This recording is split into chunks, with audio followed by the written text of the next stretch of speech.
number 4 brown.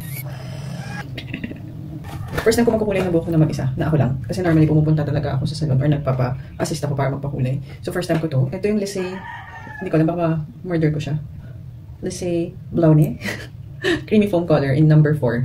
Number 4 brown. So mabilis lang to. Gusto ko lang malaman kung effective ba talaga ito makakakulay siya. Kasi nakikita ko to, parang foamy siya kasi lalagay mo lang sa hair. So papalit lang ako ng clothes. Tapos, pakita ko sa inyo kung paano siya gawin.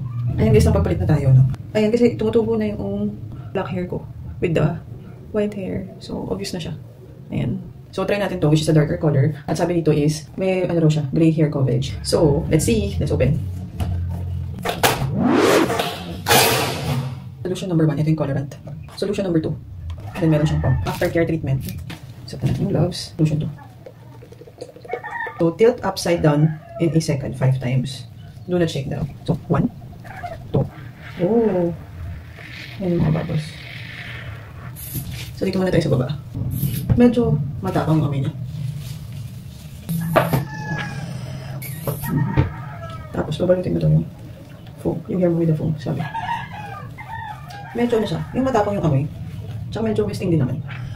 Pero kahit naman sa salon, yung mga ginagamit din ng pangkulay, ganun din. Unless gagamitin mo is siguro organic, hindi ganun katatapang.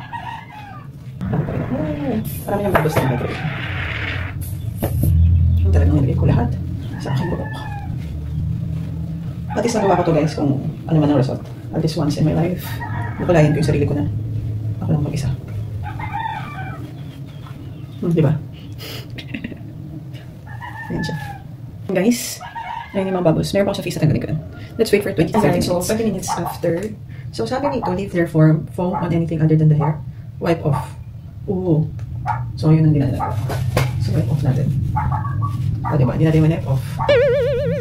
So, the longer the foam stays, the longer it has our to remove. So, lagot tayo dyan. May foam dito sa noon natin. O, diba? May marka tayo dyan, guys. Sana matanggal natin yan.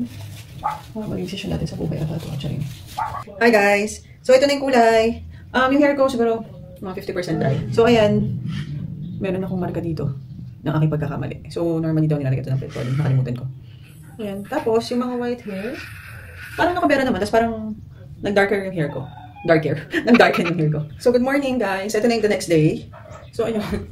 Actually, for me, kung may chance ako, ulitin ko siya. I mean, I will do it again. Kasi ang ganda ng pagkakulay as in even. Sobrang even. I think, syempre, sa pagkaka-apply ko rin naman yun. And sobrang even niya. Ayan. Nawala rin yung mga white hair. Ayan. As in, wala talagang white hair. Ang ano lang is yung color, hindi ko siya masyadong gusto kasi sobrang dark. As in, parang, kasi brown daw siya. Tapos trinay ko kasi yung sa virtual nito, sa online. Tapos dun kasi parang brown siya nag-appear. Pero in person, pag tinitignan mo siya, ayan, meron konting brown dito, parang meron lang reflection. Pero sa personal, parang black talaga siya. Yung Latina ka talaga, girl. So, sulit siya for 400 plus na binili ko sa Shopee. So, ilalagay ko na lang dito kung magkano. Tapos ito, hindi natanggal talaga yung hindi pa natatanggal yung pagkakamali ko. Pero ayun, maganda siya. Maganda siya. So, ayan siya, guys. In natural light. Diba? Sobrang itim niya, girl. Para for the first time in forever. Ayun, tapos, after a long time, ngayon lang tayo na-vlog. So, ayun lang. Bye!